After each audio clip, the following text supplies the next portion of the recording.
നടത്തിയായിരുന്നു രോഗനിർണയം ചെയ്യാൻ. അപ്പോൾ ഈ രോഗിയെ ഞാൻ കണ്ട ഉടനെ ഈ രോഗിക്ക് അമീബിക് ലിവർ ആർട്രായി എനിക്ക് മനസ്സിലായി, ഒറ്റ നോട്ടത്തിൽ മനസ്സിലായി. അതിന് കാരണം ഒന്ന്, രോഗികളുടെ ചില എക്സ്പ്രഷൻസ്, ഞങ്ങൾ ഡോക്ടർമാരെ ഫേഷീസ് എന്ന് പറയും. ചില രോഗങ്ങൾക്ക് അങ്ങനെയുണ്ട്, അത് കണ്ടു കഴിഞ്ഞാൽ നമുക്ക് ഒറ്റ നോട്ടത്തിൽ ഇവന് ഇന്ന രോഗമാണെന്ന് പറയാം. അപ്പോൾ ഒന്നത് ഫേഷീസ്, രണ്ടാമത് കാലിൽ നീര്, മൂന്നാമത് ഇവിടെ വാരിയുടെ ഒന്ന് കയ്യമോക്കുക, സഹിക്കാൻ മേലാതെ ഞെട്ടും.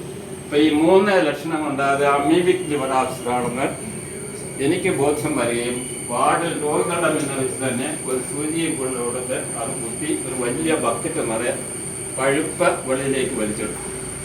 അതോടെയാണ് ഞാൻ ഇമേജിൽ പോപ്പുലറായത്. അതിനുശേഷം പിന്നെ നമ്മുടെ കൊരട്ടിയിലെ നമ്മുടെ ബാലൻ ചേട്ടൻ്റെ ഒരു ജോലിക്കാരന് ഇതുപോലെ നിരവധി ആൾക്കാർക്ക് അമീബിയാസിസ് എനിക്ക് ട്രീറ്റ് ചെയ്യാൻ സാധിച്ചു. എന്ന് പറഞ്ഞാൽ അക്കാലത്ത് ചില തലച്ചോറുള്ള ഡോക്ടർമാർക്ക് സ്വയം കണ്ടുപിടിക്കാൻ സാധിക്കുന്ന ഒരു രോഗമായിരുന്നു അമീബിയാസിസ്. അതേ സമയത്ത് തന്നെയാണ് നമ്മുടെ EMSനും ഇതേ അമീബിയാസിസ് പിടികിട്ടു. ഒരു ഹെൽത്ത് സെൻ്ററിലെ ഒരു ഡോക്ടർക്ക്, എന്നെ പോലെയുള്ള ഡോക്ടർക്ക് 6 ഡോസ് എമറ്റിനും 2 ആഴ്ചത്തെ ക്ലോറോക്വിൻ ടാബ്ലറ്റും കൊണ്ട് പരിഹരിക്കാവുന്ന അസുഖമായിരുന്നു. അതിനാണ് ജർമ്മനിയിൽ പോയത്. അതേ തുടർന്നാണ് മുഖ്യമന്ത്രി ആകണമെങ്കിൽ വിദേശത്ത് പോയി ചികിത്സ സ്വീകരിക്കണം എന്ന ആ ഒരു പതിവുണ്ടാകാൻ കാരണം ഈ അമീബിയാസിസ് ട്രീറ്റ്മെൻറ്റാണ്. അപ്പം അദ്ദേഹത്തെ ചികിത്സിക്കാൻ അക്കാലത്തെ നമ്മുടെ കേരളത്തിലെ ഏറ്റവും പ്രസിദ്ധനായ ഡോക്ടർ എന്ന് പറയുന്ന ശങ്കറാമാണ്. ശങ്കറാമിനെ കുറിച്ച് ആരെങ്കിലും കേട്ടിട്ടുണ്ടോ? ഡോക്ടർ ശങ്കറാം പഴയ തലമുറക്ക് അറിയാം. ഏറ്റവും ഈ സ്പോട്ട് ഡയഗ്നോസ് എന്ന് പറയും, രോഗിയെ കണ്ട ഉടനെ രോഗം നിർണ്ണയിക്കും എന്ന് പറയുന്ന ആളായിരുന്നു ശങ്കറാം. ശങ്കറാമൻ ആലപ്പുഴയിൽ അങ്ങോട്ടായിരുന്നു. അപ്പോൾ അദ്ദേഹത്തെ ചികിത്സിക്കാൻ ശങ്കറാമിനെ വിളിച്ചു.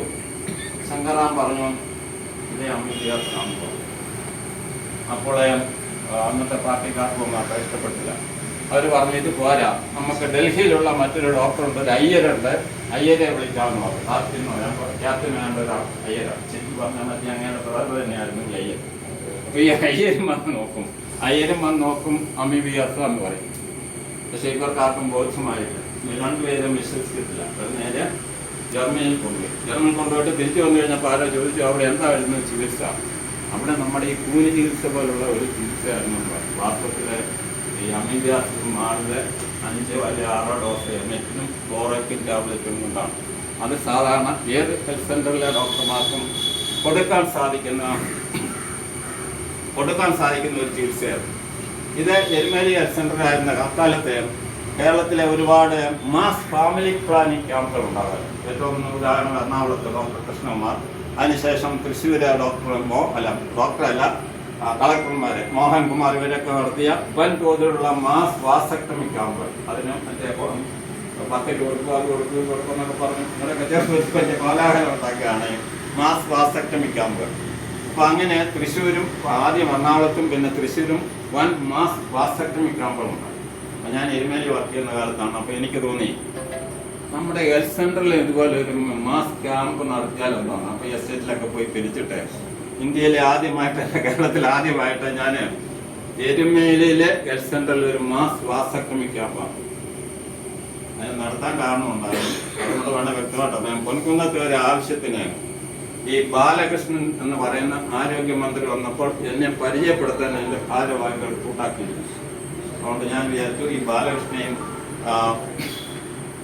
2 മന്ത്രിമാരെ വിളിച്ചൊരു പരിപാടി നടത്താൻ വേണ്ടി ചെയ്തതാണ്. അപ്പം അതിൻ്റെ ഉദ്ഘാടനം അന്നത്തെ കൃഷി വകുപ്പ് മന്ത്രി എന്ന വക്കം പുരുഷോത്തമൻ.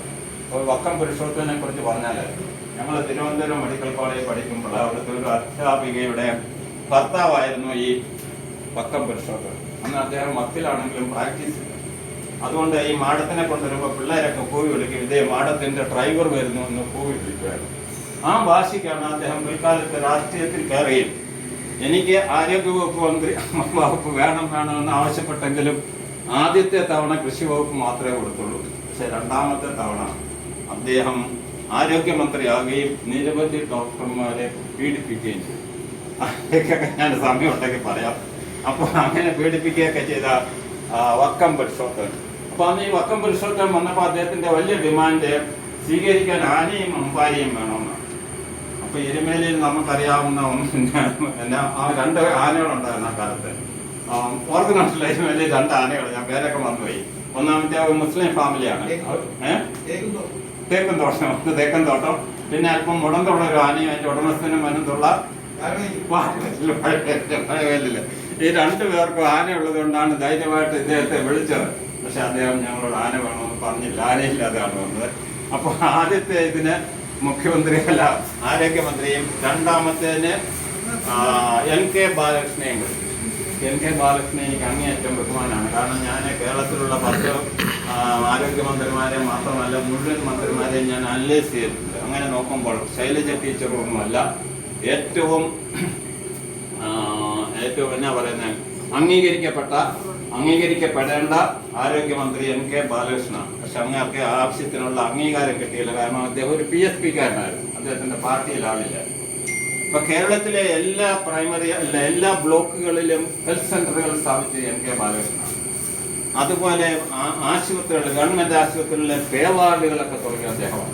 ആലപ്പുഴയൊക്കെ മെഡിക്കൽ ഗവൺമെന്റ് ഉടമസ്ഥയിൽ ഇങ്ങനെ ഒരുപാട് സംഗതികൾ നടത്തിയ ഒരാളായിരുന്നു. അഴിമതി ലെവലേശം തീണ്ടാത്ത ഒരാളായിരുന്നു ഈ NK ബാലകൃഷ്ണൻ.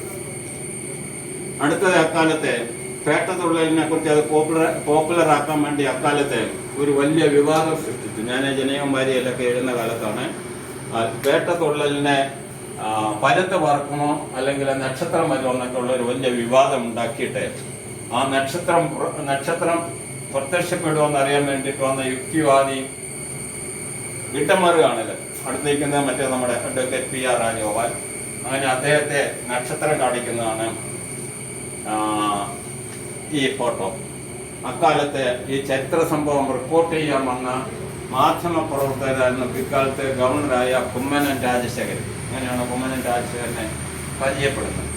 ഇത് അടുത്തൊരു കാറാണ്. ആ കാറിൻ്റെ കഥ പറഞ്ഞു കഴിഞ്ഞാൽ തന്നെ ഒരു 2-3 മണിക്കൂർ വരും. അതുകൊണ്ട് ഞാനത് പറയുന്നില്ല. 48 എന്ന് പറയുന്ന കാർ. അടുത്തത് ഇത് പേട്ടതുള്ളതിനെ കുറിച്ചുള്ളത്. ഇത് പിന്നെ മലയാളത്തിൽ ഞാൻ എഴുതി തുടങ്ങിയാണ് മെഡിക്കൽ ജേർണലിസം മലയാളം. ചില ആളുകൾ തന്നെ അല്ലേ കേരളത്തിലെ മെഡിക്കൽ ജേർണലിസത്തിന്റെ പിതാവ്, എനിക്കൊന്ന് അനീഷിന്റെ ചീഫാണ് പണ്ട് കാലത്ത് പറഞ്ഞത്, അനിൽ മംഗളം എന്ന് പറഞ്ഞാണ് പിന്നെ പരിചയപ്പെടുത്തിയത്. പക്ഷെ അങ്ങനെ പിതാവെന്ന് പറയാനുള്ള അത്ര യോഗ്യത ഒന്നുമില്ല. കാരണം എനിക്ക് മുമ്പ് തന്നെ എഴുതിയ ചില ആളുകളുണ്ട്. പക്ഷെ അവർ ഞാൻ എഴുതിയ അത്രയും പ്രസിദ്ധീകരണങ്ങളല്ല, അത്രമാത്രം എഴുതിയിട്ടില്ല. അപ്പോൾ അക്കാലത്ത് ഞാൻ എഴുതിയ ചില ലേഖനങ്ങളൊക്കെയാണ്. അതിനെക്കുറിച്ച് ഞാൻ കൂടുതൽ പറയുന്നില്ല. ഞാൻ അക്കാലത്ത് 2 പേരിൽ എഴുതുമായിരുന്നു ഒരു കാലത്ത്, ജനകം അതുപോലുള്ള പ്രസിദ്ധീകരണങ്ങളിൽ. ഒന്ന് ഡോക്ടർ KA ശങ്കരപ്പിള്ള എന്നും ഒന്ന് ഡോക്ടർ രാജ് എന്ന് പറഞ്ഞു. അക്കാലത്തെ ഏറ്റവും വലിയ പ്രശ്നങ്ങൾ നമുക്ക് ഈ മാധ്യമങ്ങളിലെ ഡോക്ടർമാർക്ക് എഴുതാൻ സാധിക്കില്ലായിരുന്നു.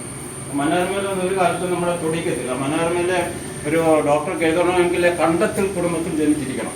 അപ്പോൾ കോതമംഗലത്തുള്ള ഒരു കണ്ടത്തിലെ ഒരു ഡോക്ടർക്ക് മാത്രം അദ്ദേഹത്തിന് എഴുതാൻ സാധിച്ചിരുന്നുള്ളൂ. അതുപോലെ കേരള കൗമുദിയിലായിരുന്നെങ്കിൽ GG ഹോസ്പിറ്റൽ ഈഴവ സമുദായത്തിൽ ജനിച്ചവർക്ക് മാത്രമേ കേരള കൗമുദിയിൽ എഴുതാൻ സാധിച്ചിരുന്നുള്ളൂ. അതുപോലെ മാതൃഭൂമിയിലാണെങ്കിൽ അതുപോലെ 1-2 പേരൊക്കെ എനിക്ക് പെട്ടെന്ന് ഓർമ്മയില്ല. മനോരമയിലൊന്നും നമുക്ക് കിട്ടത്തില്ല. അങ്ങനെയാണ് ഞാൻ വിജ്ഞാന കൈരളി എന്ന് പറയുന്ന ഒരു പ്രസിദ്ധീകരണത്തിലാണ് NV കൃഷ്ണവാര്യർ, പ്രൊഫസർ നായർ അതുപോലുള്ള ആളുകളുടെ വിജ്ഞാന കൈരളി എന്ന് പറയുന്ന മാസികയിലാണ് ഞാൻ ആദ്യം എഴുതി തുടങ്ങിയത്. ആദ്യം എഴുതിയത് തന്നെ ഹോമിയോപ്പതിയുടെ ഒരു സ്പെഷ്യലിലാണ് എഴുതുന്നത്. പക്ഷെ എഴുതിയത് ആദ്യത്തേത് എൻ്റെ ലേഖനമായിരുന്നു. ആധുനിക വൈദ്യശാസ്ത്രത്തിലെ നൂതന പ്രവണതകൾ എന്ന് പറയുന്ന ലേഖനമായിരുന്നു. ഒന്ന് ഞാനതിലെ 12 ലക്കങ്ങളിലും ലേഖനം എഴുതി.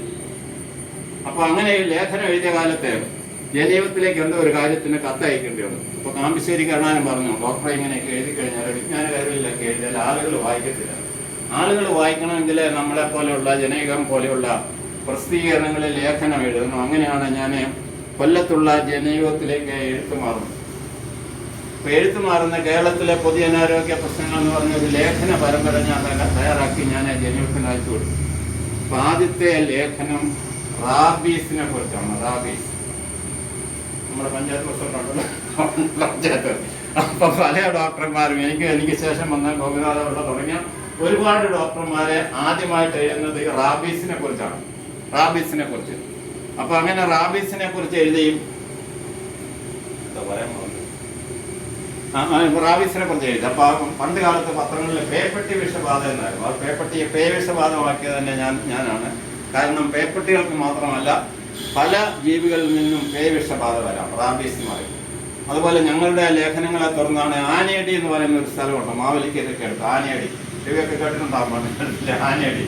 അപ്പോൾ പേവിഷബാധ വന്നു കഴിഞ്ഞാൽ ആനയടി പോകണമെന്നാണ് ആയുർവേദ ചികിത്സയാണ്. ആയുർവേദ ചികിത്സ കിടന്നു കഴിഞ്ഞാൽ ഒരു പഥ്യം പറയും. പഥ്യം എന്താണെന്ന് ചോദിച്ചാൽ സ്ഖലനം ഉണ്ടാകാതെ നോക്കിക്കോണം. ബന്ധുക്കളോട് പറയും സ്ഖലനം ഞെട്ടലുണ്ടാകുമ്പോൾ സകല ആളുകൾക്കും സ്ഖലനം വരും. സ്ഖലനം ഉണ്ടായി കഴിയുമ്പോൾ ഇവർ പറയും കണ്ടില്ലേ പറഞ്ഞതാണ്, പഥ്യം പാലിച്ചില്ല, രോഗി മരിച്ചു. അങ്ങനെയൊക്കെയുള്ള ആനയടിയൊക്കെ ഞങ്ങളുടെ ലേഖനം വഴിയാണ് പിൽക്കാലത്ത് കൂട്ടേണ്ടി വന്നത്.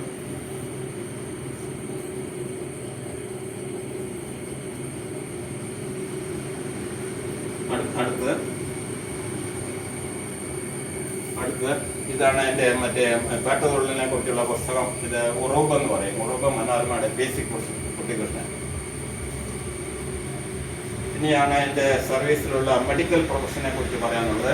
ജീവിതകാലത്ത് എനിക്ക് കാണാൻ സാധിച്ച ചില കേസുകൾ, അത് വൈക്കം താലൂക്ക് ആശുപത്രിയിലെ ഗൈനക്കോളജിസ്റ്റ് എന്നുള്ള നിലയിലാണ്. അതിലെ ആദ്യത്തെ കേസാണ് ഏറ്റവും പ്രസിദ്ധമായ case, full time life broad ligament pregnancy. അത് ഗർഭപാത്രത്തിൽ സാധാരണഗതിയിൽ അണ്ഡവും ബീജവും യോജിക്കുന്നത് ബീജവാഹിനിക്കുള്ളിൽ വെച്ചാണ്. അങ്ങനെ അണ്ഡവും ബീജവും ബീജവാഹിനിക്കുള്ളിൽ സംയോജിച്ച് കഴിഞ്ഞാൽ അത് തിരിച്ച് യൂട്രസിലേക്ക് വന്ന് അവിടെ ഇരുന്ന് പറ്റിപ്പിടിച്ചാണ് വളരുന്നത്. ചില കാരണങ്ങളാൽ ബീജവാഹിനിക്കുള്ളിലൊക്കെ തകരാറുണ്ടെങ്കിൽ അതിന് ഗർഭപാത്രത്തിലേക്ക് വരാൻ സാധിക്കത്തില്ല. അവിടെ ഇരുന്ന് വളരും. അവിടെ ഇരുന്ന് വളർന്നു കഴിഞ്ഞാൽ ബീജവാഹിനിക്കുള്ളിൽ ഒരു ചെറിയ കുഴല, അതിന് വികസിക്കാനൊക്കത്തില്ല. ഒരു പരിധി എത്തി കഴിയുമ്പോൾ അത് പൊട്ടും.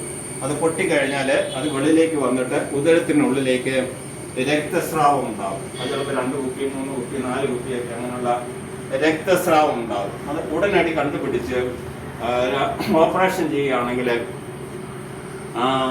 ഗർഭിണിയെ രക്ഷപ്പെടുത്താൻ